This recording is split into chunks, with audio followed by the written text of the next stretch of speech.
चांगली स्क्रिप्ट सापडणं आज दुर्मिळ झालंय. असं नाही की एक फॉर्म्युला चालला म्हणून आता असेच आम्ही 10 सिनेमे 100 करतो ते चिकटवतो असं नाही होऊ शकणार, कारण प्रेक्षक अत्यंत चोखंदळ आणि हुशार झालेला आहे. मांत्रिकाचं काम करतोय का फिल्ममध्ये, कन्फ्यूज नको होऊस. हे बघ, माझ्या घरातच 2010 साली बाबांच्या साईडला पंचक लागलं होतं. तिने सांगितलं तुला ती गुजराती आहे, ती साऊथ इंडियन आहे, मी पुण्याची आहे. शी इज प्लेइंग यू की पंचक हा सिनेमा थिएटरसाठी बनलाय आणि हे त्यांचं कन्व्हिक्शन होतं आणि त्या कन्व्हिक्शनवर ते ठाम राहिले.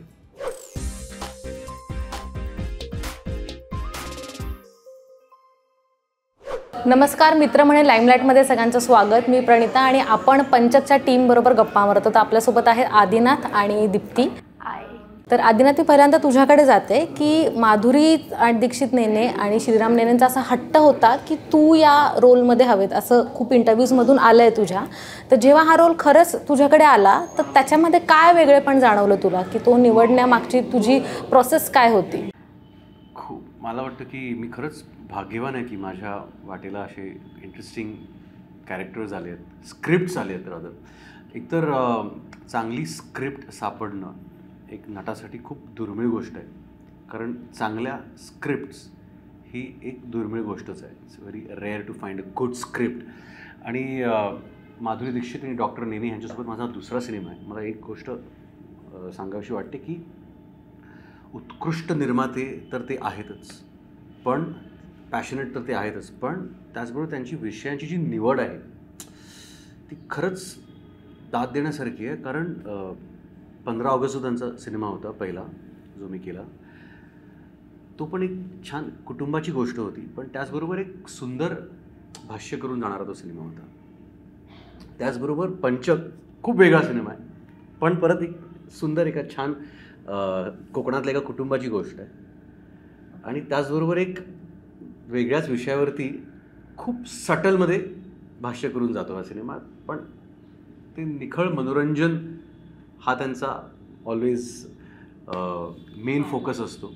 आणि पंचकही तसाच आहे. मी जेव्हा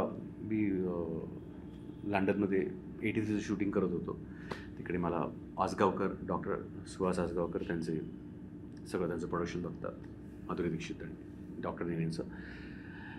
त्यांचा मला फोन आला आणि त्यांनी मला जेव्हा सांगितलं की आदिनाथ, नवीन फिल्म करतो आहे आम्ही आणि असा विषय आहे आणि अशी भूमिका आहे.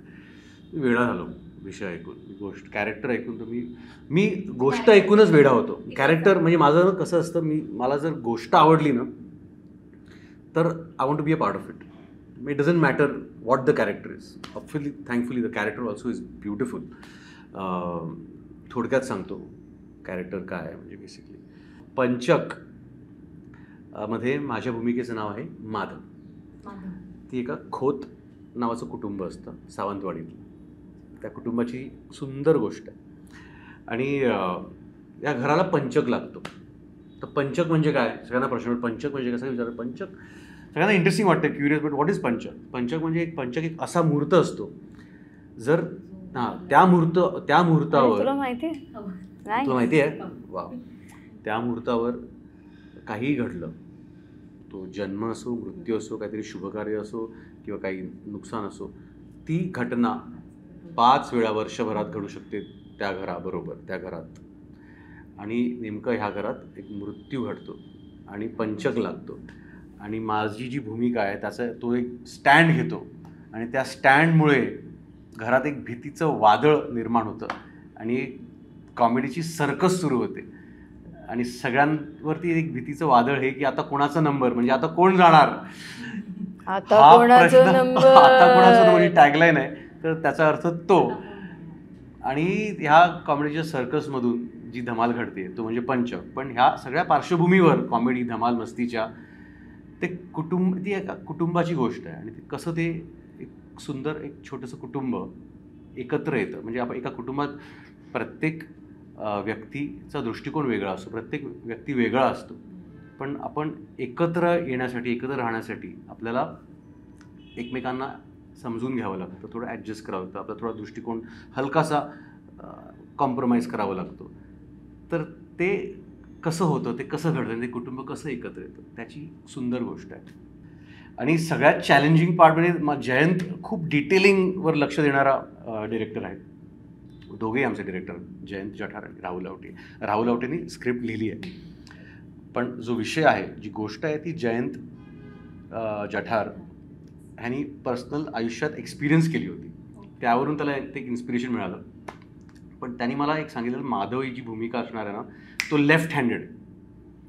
तो लेफ्ट हँडेड आता, तर मला ते लेफ्टी कसं दाखवायचं आणि कसं करायचं, मला प्रत्येक जी काय ॲक्टिव्हिटी मी करत असेल ती मला लेफ्ट हँडेड करावी लागली फिल्ममध्ये. आणि ते कसं आहे, आणि फिल्ममध्ये आपण जेव्हा सीन कॅमेरा ऑन होतो तेव्हा आपण ठरवून काही करू नाही शकत. ते आपसूक ते आलं पाहिजे. बघ आता आपसूक तो डावा हात हलवायला लागला. एक्झॅक्टली, बघितलं मी कॅरेक्टरमध्ये. मी सांगितलं होतं जयंतला लेफ्टी ठेव, त्याला कोणी सापडणार नाही. मी म्हटलं मग मी करते माधवी. वा वा दीप्ती. तो बघ ना, आपसूक त्याचं लेफ्ट हँड सुरू झाला, आपोआप चहाचा ग्लास एका हातात आला.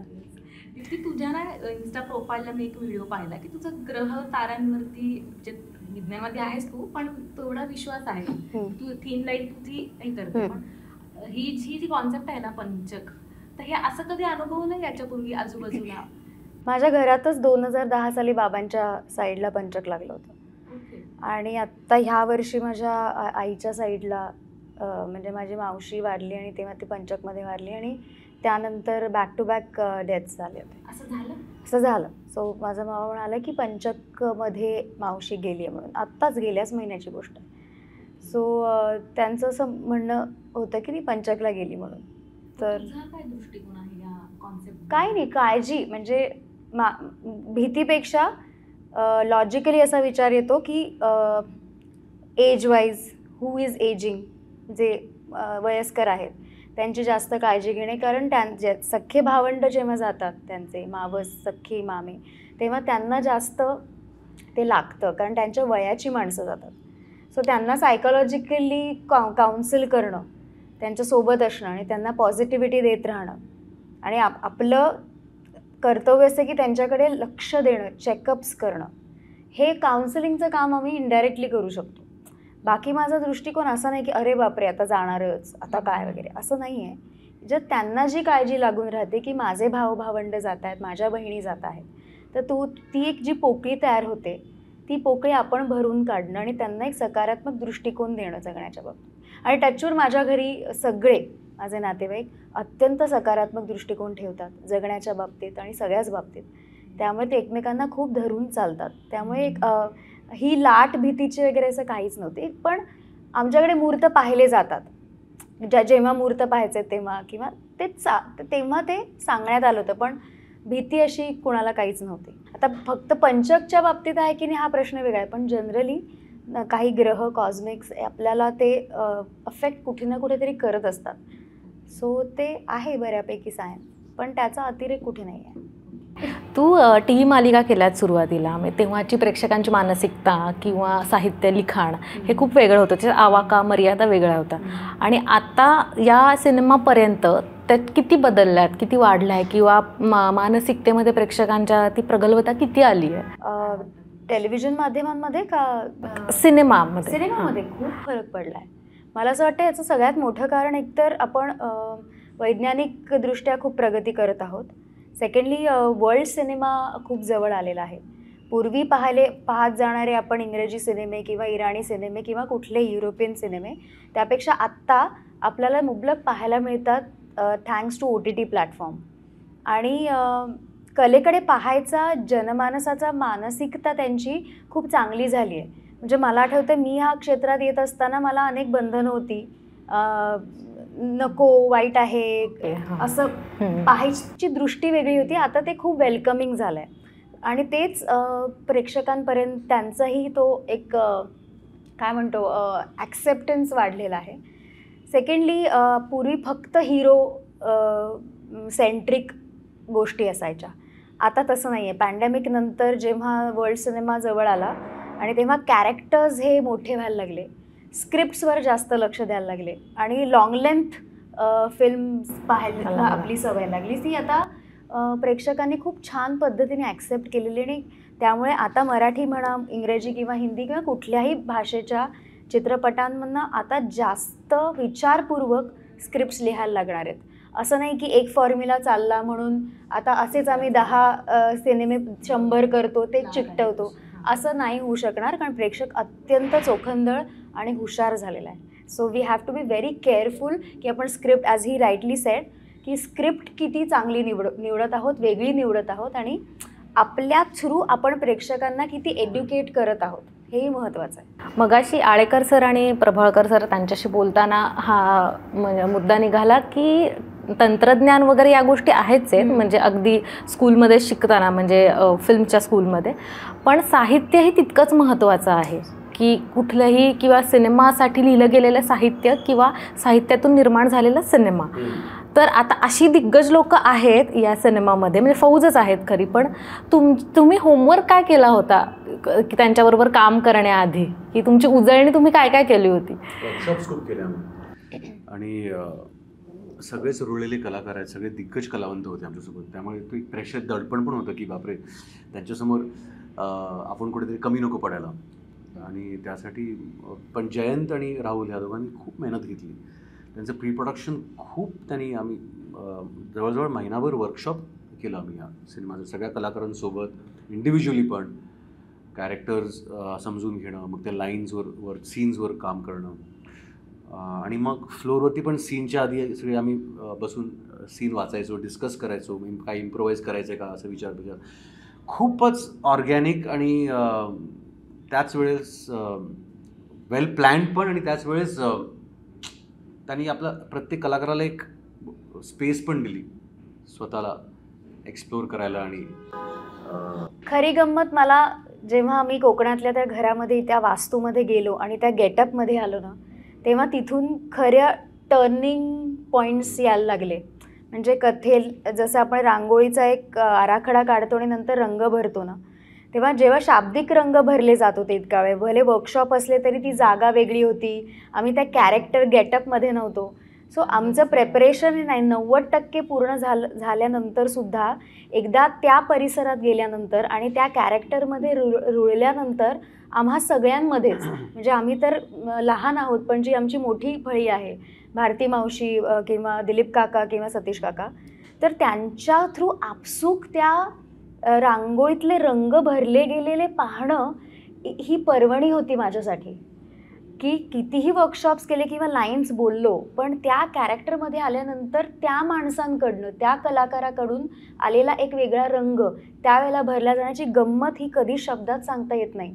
ती फक्त त्यावेळेला त्या कलाकार, DOP आणि डिरेक्टर हाच फील करू शकतो. तर ती एक खूप महत्त्वाची गोष्ट होती, ज्यामुळे एक दडपण कमी झालं.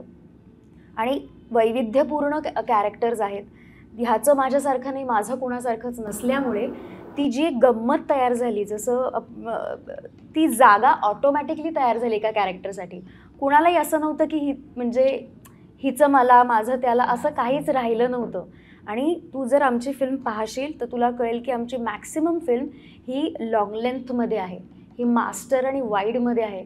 त्यामुळे आम्ही सगळे एका फ्रेममध्ये खूप छान दिसतो आहे आणि वेगवेगळ्या पद्धतीच्या ॲक्शन रिॲक्शनचा गेम करतो आहे. सिच्युएशन इतक्या सुंदर लिहिल्या गेल्यामुळे जेव्हा मला आदिनाथकडून किंवा सतीश काकाकडून किंवा आनंददादाकडून एखादी रिॲक्शन किंवा ॲक्शन मिळते, आपसूक मी वीणा म्हणून, जे माझ्या कॅरेक्टरचं काम आहे, माझ्याकडून नॅचरली फ्लो झालं. सो ह्या आमच्या सगळ्यांची युनिटी ह्या कामामध्ये राहुल आणि जयंतनी इतकी सुंदर आणली, ज्याला मी शब्दात आम्ही नाहीच सांगू शकणार. म्हणजे जर शब्दात सांगू शकलो असतो तर रिलीजच करायला नको फिल्म. तर ही एक गंमत तयार झाली या सगळ्या गोष्टींमुळे. मी त्याच्याचकडे येणार होते की तुझा रिसेंट नाळ 2 रिलीज झाला, तर नागराजवर पण तू स्क्रीन शेअर केली. तर नागराज मंडळ हे अतिशय प्युअर ग्रामीण पार्श्वभूमीतून आलेले आहेत आणि मग त्या ढंगाचा सिनेमा करताना त्या अभिनयातल्या जागा त्यांना आपसुकच सापडतात. मग त्याचा उपयोग काही इथे झाला का तुला? कारण हा पण ग्रामीण पार्श्वभूमी कोकणातला सिनेमा आहे. मुळात मी माणूस म्हणून मला ना भाषा खूप आकर्षित करतात. मी अमराठी आहे, पण मी मराठीत काम करते, मी घरी वेगळ्या भाषेत बोलते. माझे अनेक पंजाबी, मुस्लिम, साऊथ इंडियन फ्रेंड्स आहेत, त्यांची भाषा मला इतकी आकर्षित करते. त्यामुळे जसा माणूस समोरचा आहे त्या पद्धतीने मी स्वतःला तशी होऊन जाते. मला करायची काही वेगळी गरज पडत नाही. सो अण्णांसोबत काम करत असताना ते आयत्या वेळेला बऱ्याच गोष्टी करायचे. सो मी ते उचललं त्यांच्याकडून आणि आमची सगळी फौजच त्या भाषेत बोलत असल्यामुळे माझी भाषा तशी कधी झाली हे मला कळलं नाही. पण त्याचा उपयोग इथे झाला का, तर प्रत्येक कामामधनं जो अनुभव तुम्हाला येतो किंवा माणसांबरोबर काम करण्याचे वेगवेगळे अनुभव जो तुम्ही गोळा करता तेच कामी पुढच्या वेळेला येतात. पण तो भाग माझा नाळमधल्या पार्वतीचा तो संपलेला होता. तिथून वीणाचा प्रवास हा अत्यंत वेगळा, कारण ती गुजराती मुलगी दाखवलेली आहे जी शहरी आहे आणि जी आत्ता गावात आली आहे. त्यामुळे तो सगळा ग्राफच वेगळा होता. आणि आय डोंट आता पुढचा सगळा इंटरव्ह्यू दीप्ती गुजराती बात नहीं करीश કેમ કે આપણી ફિલ્મ મરાઠીમાં છે. તો હવે આવી રીતના ઇન્ટરવ્યૂ આપીશ તો તમે મરાઠી ચેનલમાં કેવી રીતે દેખાવશો? फिल्मसाठी तिने गुजराती शिकलं. Okay okay. बरं, हे मला सगळे अशीच टांग खेचत होते कारण माझं कॅरेक्टर पण तसंच निरागस आहे बिचारं. तर हे म्हणत होते की तुझी वीणाच झाली आता, जे मला मान्य नाही. बाहेर नाही आले का तू? असं म्हणतात. गुजराती कसं शिकलं तू या फिल्मसाठी कॅरेक्टर? आय थिंक राहुल पुस्तकं वगैरे त्याचा काही साहित्याचा अभ्यास केला? ओके. झाली फिल्मसाठी गुजराती. हे बघ, जे खरं आहे त्याला खोटं करणं आणि जे खोटं आहे त्याला खरं करणं. अजूनही फिल्म रिलीज होईपर्यंत कॅरेक्टर मध्ये आहे म्हणून ती असं म्हणते की मी गुजराती आहे. झालं. शी इज नॉट कन्व्हिन्स्ड का टेलर. नाही, देवी आय गेस गुजरातीच आहेत. तुला खरंच वाटतं? देवी मीन्स साऊथ इंडियन. ओके.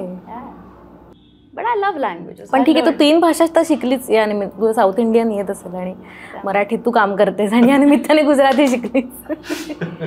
या पुलिंग युअर लाईट असं नाही, बट येस त्यामुळे उपयोग होतो. पण हा प्रवास वेगळा होता.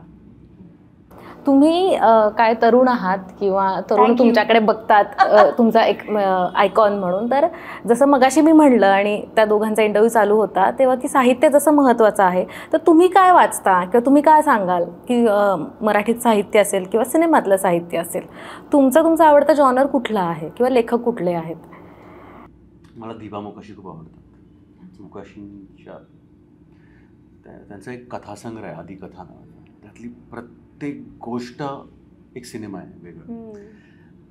मग केवढं तरी लेखक म्हणजे असं सगळे दिग्गज साहित्यिक आणि लेखक. आणि इंटरेस्टिंग, मी आता मगाशी म्हणत होतो ना की चांगले स्क्रिप्ट सापडणं आज दुर्मिळ झालं आहे. त्याचं कारण काय माहिती आहे का? कारण लेखक कमी झालेत.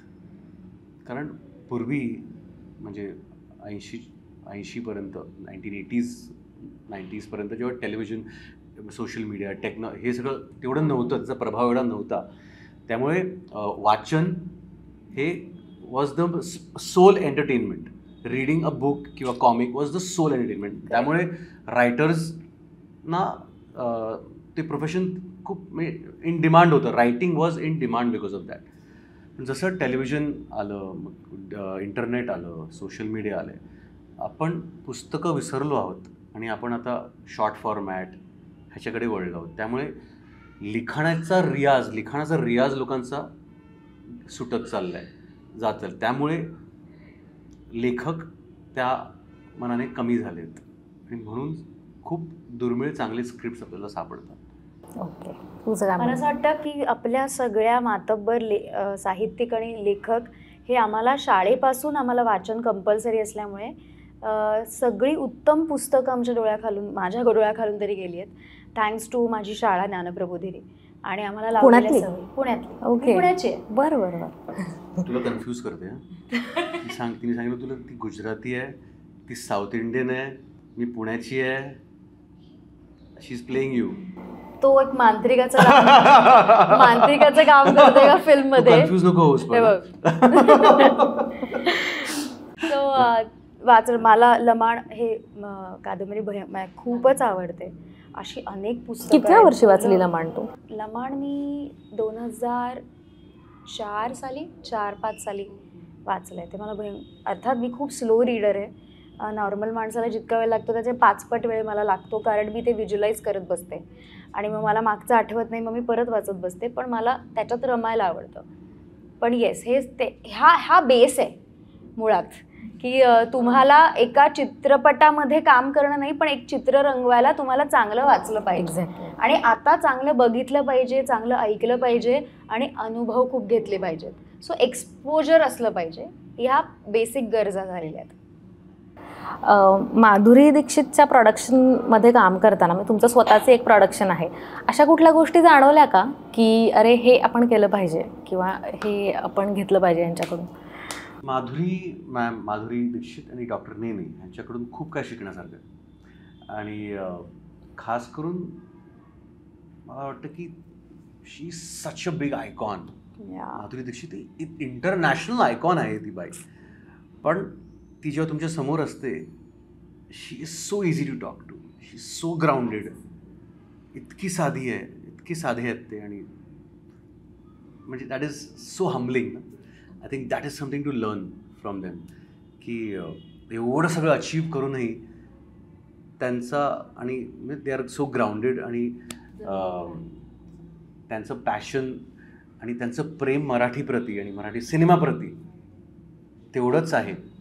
म्हणजे ती इंटरनॅशनली पण तिची ओळख आहे आणि ती इंटरनॅशनल फिल्म्स पण करू शकते. पण तिने मराठी सिनेमा तिला का करायचं आहे, तर हे त्यांचं पॅशन आहे. आणि पॅशन तिथेच नाही, तेवढंच नाही आहे, तर जेव्हा ही स्क्रिप्ट त्यांच्याकडे आली तेव्हा त्यांनी ठरवलं होतं की पंचक हा सिनेमा थिएटरसाठी बनला आहे. आणि हे त्यांचं कन्व्हिक्शन होतं आणि त्या कन्व्हिक्शनवर ते ठाम राहिले. मध्ये लॉकडाऊन आला. लॉकडाऊननंतर त्यांना अनेक प्लॅटफॉर्म्स, डिजिटल प्लॅटफॉर्मनी ऑफर्स दिल्या की आम्हाला द्या सिनेमा, पण त्यांनी सगळ्या ऑफर्स नाकारल्या आणि त्यांनी फिल्म धरून ठेवली. आणि ह्या फिल्म धरून ठेवण्यासाठी फक्त फायनान्शियल स्ट्रेंथ नाही लागत, एक धाडस पण लागतं एक निर्माता म्हणून. तर त्यासाठी खरंच हॅट्स ऑफ डॉक्टर नेने आणि माधुरी दीक्षित यांना, की त्यांनी ती फिल्म धरून ठेवली. आणि जेव्हा योग्य वेळ आली, आज पुन्हा एकदा प्रेक्षक चित्रपटगृहात वळलेला आहे. आज आपल्याला खरं तर आपल्याला कंटाळा आला OTTचा एक थोड्याफार प्रमाणात. म्हणजे बियॉन्ड द पॉईंट आपण आता चल ना आता बाहेर जाऊया सगळ्यांबरोबर, मित्रांबरोबर, फॅमिलीबरोबर आणि एन्जॉय करूया, हे आपलं आता एक ॲटिट्यूड आला, ती लाट आली आता पुन्हा. त्यामुळे मराठीतले सिनेमे खूप चालत आहेत. म्हणजे मला वाटतं नारळ फोडला बाईपणने आणि मग झिम्मा 2 आली आणि आता अनेक मोठे मोठे सिनेमे येत आहेत. तर मला असं वाटतं की खूप योग्य वेळ आहे आता चित्रपटगृहात एक फिल्म रिलीज करण्यासाठी. आणि नवीन वर्षाची सुरुवात, 2024ची सुरुवात आम्ही पंचक या सिनेमाने करतो. So fingers crossed. 5 जानेवारीला हा सिनेमा रिलीज होतोय, तर थिएटरमध्ये जाऊन नक्की बघा. तुम्ही दोघंही आमच्या इथे आलात मित्र म्हणेमध्ये, तुमचा वेळ दिला त्याबद्दल खूप थँक्यू. Thank you so much.